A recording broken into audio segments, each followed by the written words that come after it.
run. Leave behind the said and done. Figure out what's to come.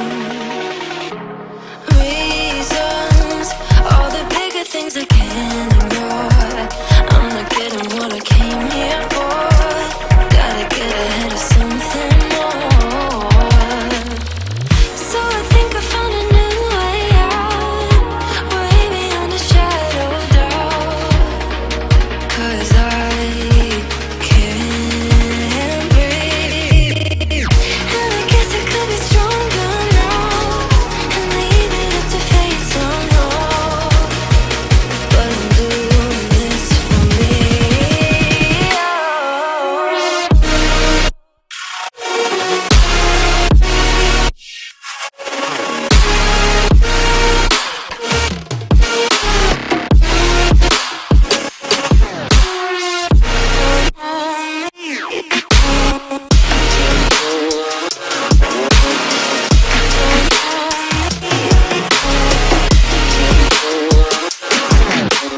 Give it up, baby, I'm not fooling anyone. Always going on and on. Can't you keep it to yourself for once?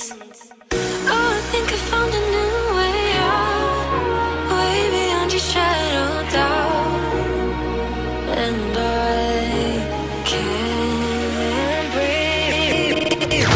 Oh, I hope you're keeping count of all the times you let me down, and all the things you said out loud, the bullshit I could cry about. And I know we could be stronger now and leave it up to fate somehow. But everything I do for me.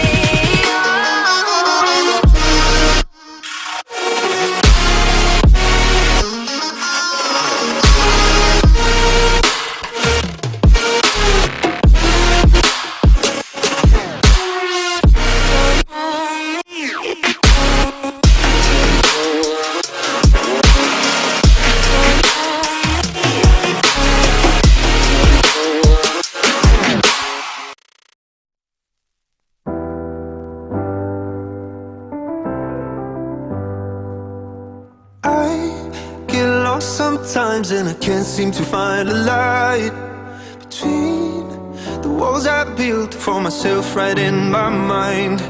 And then you came over and you showed me love that I never had seen before.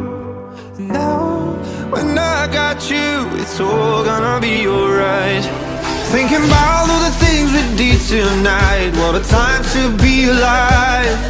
Just you and I, just you and I. Only you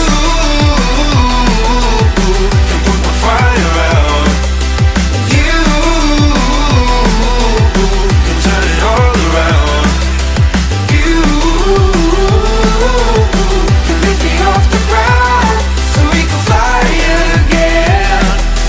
No, God! No, God, please, no! No!